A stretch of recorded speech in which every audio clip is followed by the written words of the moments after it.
ಇನ್ನೊಂದು ಗಂಭೀರವಾಗಿರುವಂತಹ ವಿಷಯ ಅಂದರೆ ಬಾಂಗ್ಲಾದೇಶಿಗರ ನುಸುಳುಕೋರರು ನಮ್ಮ ರಾಜ್ಯದಲ್ಲಿ ಸುಮಾರು 20 ಲಕ್ಷಕ್ಕಿಂತಲೂ ಹೆಚ್ಚು ಜನ ಇದ್ದಾರೆ ಅನ್ನುವಂತಹ ಒಂದು ವರದಿ ಬಂದಿದೆ. ಅಂದರೆ 20 ಲಕ್ಷ ಜನ ನುಸುಳಿದ್ದಾರೆ ಅಂದ ತಕ್ಷಣ ಇದು 10 ವರ್ಷದಿಂದ ಆಗಿದ್ದರಂಥದ್ದಲ್ಲ. ಸುಮಾರು 30 ವರ್ಷಗಳಿಂದ ನಿರಂತರವಾಗಿ ನಮ್ಮಲ್ಲಿ ನುಸುಳುಕೋರರು ನುಸುಳಿದ್ದಾರೆ. ಬೆಂಗಳೂರಿನ ಅಕ್ಕಪಕ್ಕ ಮತ್ತು ಸ್ಥಳೀಯವಾಗಿ 6 ಲಕ್ಷಕ್ಕಿಂತಲೂ ಅಧಿಕ ಜನ ವಾಸವಾಗಿದ್ದಾರೆ. ರಾಜ್ಯದ ಇತರೆ ಪ್ರದೇಶಗಳಲ್ಲಿ 10 ಲಕ್ಷಕ್ಕಿಂತಲೂ ಹೆಚ್ಚು ಜನ. ಹೀಗೆ 20 ಲಕ್ಷ ಜನ ಅದರಲ್ಲಿ ಪ್ರಭಾವ ಬಳಸಿ ರೇಷನ್ ಕಾರ್ಡ್ ಮಾಡ್ಕೊಂಡಿದ್ದಾರೆ. 80% ಜನ ಆಸ್ತಿ ಖರೀದಿ ಮಾಡಿದ್ದಾರೆ.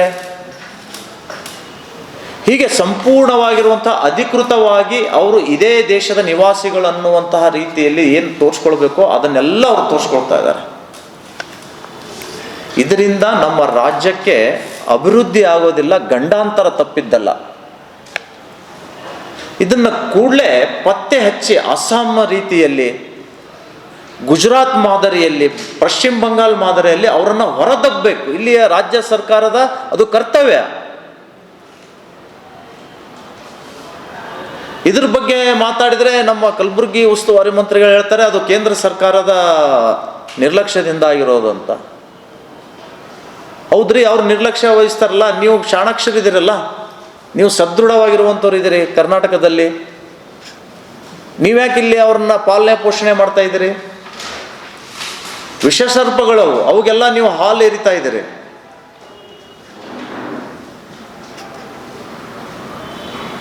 ಬಾಂಗ್ಲಾದಲ್ಲಿ ಹಿಂದೂ ಅಸುರಕ್ಷಿತವಾಗಿದ್ದಾನೆ.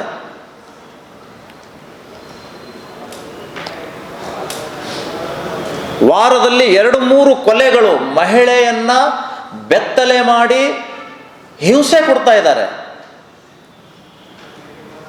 ಯಾಕಿದ್ದೀರಿ ನೀವು ಹಿಂದೂಗಳು ನಮ್ಮ ದೇಶದಲ್ಲಿ ಅಂತ? ಆ ಬಾಂಗ್ಲಾ ಮುಸಲ್ಮಾನರನ್ನ ಇಲ್ಲಿ ನೀವು ಆರಕ್ಷಣೆ ಕೊಡ್ತಾ ಇದ್ದೀರಿ ಅಂದರೆ ಇದು ಯಾವ ನ್ಯಾಯ, ಯಾವ ಸಂವಿಧಾನ ಇದು? ನಮ್ಮ ಕಲಬುರ್ಗಿಯಲ್ಲಿಯೂ ನುಸುಳುಕೋರರು ಔತ್ಕೊಂಡು ಕೂತ್ಕೊಂಡಿದ್ದಾರೆ. ನಮ್ಮ ಸಂಘಟನೆಯವರು ಇಲ್ಲಿಯ ಕಮಿಷನರ್ಗೆ ದೂರು ಕೂಡ ಕೊಟ್ಟಿದ್ದಾರೆ. ಒಂದೇ ಒಂದು ಹಿಂಬರ ಇಲ್ಲಿ ಅಧಿಕಾರಿಗಳು ಕೊಡ್ತಾ ಇಲ್ಲ. 5 ವರ್ಷಕ್ಕೊಮ್ಮೆ ಬರುವಂತಹ ಚುನಾವಣೆಗಳ ಹಿತಕ್ಕಾಗಿ ದೇಶದ ಅಭಿವೃದ್ಧಿಯನ್ನೇ ನೀವು ಬಲಿ ಕೊಡ್ತಾ ಇದ್ದೀರಿ. ದೇಶದ ಭದ್ರತೆಯನ್ನೇ ನೀವು ನಾಶ ಮಾಡಲಿಕ್ಕೆ ಹೊರಟಿದ್ದೀರಿ. ಪೊಲೀಸರ ಕಡೆ ಅಂತೂ ಪತ್ತೆ ಹಚ್ಚಕ್ಕಾಗ್ತಾ ಇಲ್ಲ.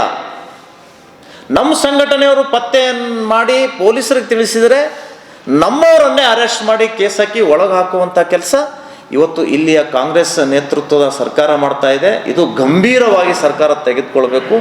ಇಲ್ಲದೆ ಹೋದರೆ ಕರ್ನಾಟಕ ಅಸುರಕ್ಷಿತವಾಗ ತಾಣ ಆಗುತ್ತೆ ಅನ್ನುವಂಥದ್ದು ಸರ್ಕಾರ ಗಮನಿಸಬೇಕು ಅಂತ ನಾನು ಹೇಳಕ್ಕೆ ಬಯಸ್ತಾ ಇದ್ದೀನಿ. ಒಂದು 4ರಿಂದ 10,000 ತನಕ ಇದೆ ಅಂತ ಹೇಳ್ತಾರೆ ಇಡೀ ಜಿಲ್ಲೆಯಲ್ಲಿ. ಸಿಟಿಯಲ್ಲಿ ಸ್ವಲ್ಪ ಸಂಖ್ಯೆ ಇದೆ. ಅವರೆಲ್ಲ ಈ ಕೂಲಿಗೆ ಕಟ್ಟಡ ನಿರ್ಮಾಣಕ್ಕೆಲ್ಲ ಹೋಗ್ತಾ ಇದ್ದಾರೆ. ಯಾವ ಪ್ರದೇಶದಲ್ಲಿದ್ದಾರೆ ಅನ್ನುವಂಥದ್ದು ಹಿಂದೂ ಸಂಘಟನೆಯವರು ಕಮಿಷನರ್ ದೂರು ಕೊಟ್ಟಿದ್ದಾರೆ. ಇವರೆಲ್ಲ ಬರೀ ಜಯಂತಿ ಮಾಡೋದ್ರಲ್ಲಿ ಬ್ಯುಸಿ ಆಗಿದ್ದಾರೆ. ಜಿಲ್ಲಾಡಳಿತ ಮಾಡಿರಿ, ತಪ್ಪೇನಿಲ್ಲ. ಆದರೆ ಈ ದೇಶದ ಭದ್ರತೆಗೆ ಅಪಾಯ ತಂದು ಕೊಡುವಂತಹ ದುಷ್ಟಶಕ್ತಿಗಳನ್ನು ನೀವು ಪೋಷಿಸಿಕೊಂಡು ಇಲ್ಲಿ ಕೂತ್ಕೊಂಡು ಅಧಿಕಾರ ಮಾಡ್ತೀರಿ ಅಂದರೆ ಈ ಪೊಲೀಸ್ ಇಲಾಖೆ ನಮ್ಮಂಥವ್ರ ಹಿಂದೆ ಬೆನ್ನು ಹತ್ತುತ್ತೆ. ಇವ್ರಿಗೆ ಅರೆಸ್ಟ್ ಮಾಡಬೇಕು, ಇವ್ರಿಗೆ ವಾರೆಂಟ್ ಆಗಿದೆ, ಕೋರ್ಟ್ ಡೇಟ್ ತಪ್ಪಿಸಿದ್ದಾರೆ ಅಂತ ಹೇಳಿ ದೇಶದ ಕಾನೂನು ಸುವ್ಯವಸ್ಥೆಯನ್ನು ಬುಡಮೇಲು ಮಾಡುವಂಥ ಅಕ್ರಮ ಬಾಂಗ್ಲಾವಾಸಿಗಳ ವಿರುದ್ಧ ನಿಮ್ಮ ಕ್ರಮ ಏನು? ಈ ನಿಟ್ಟಿನಲ್ಲಿ ಗಂಭೀರವಾಗಿ ರಾಜ್ಯ ಸರ್ಕಾರ ಮತ್ತು ಇಲ್ಲಿಯ ಜಿಲ್ಲಾಡಳಿತ ಲಕ್ಷ್ಯ ವಹಿಸಬೇಕು ಅಂತ ನಾನು ಹೇಳ್ತಾ ಇದ್ದೀನಿ. ಸರ್, ಈಗ 3 ದಿನ ದಕ್ಷಿಣ ಹಳ್ಳಿಗಳು 28 ದಕ್ಷಿಣದ ಹಳ್ಳಿಗಳು ಬರ್ತವೆ.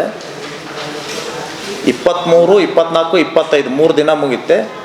26 ಗಣರಾಜ್ಯೋತ್ಸವ, 27 ನಗರ, ಅಂದರೆ ಅದು ನಗರ ದಕ್ಷಿಣನೂ ಆಗುತ್ತೆ, ಉತ್ತರನೂ ಆಗುತ್ತೆ ಸರ್. ಇವತ್ತಿನಿಂದ ಸ್ಟಾರ್ಟ್.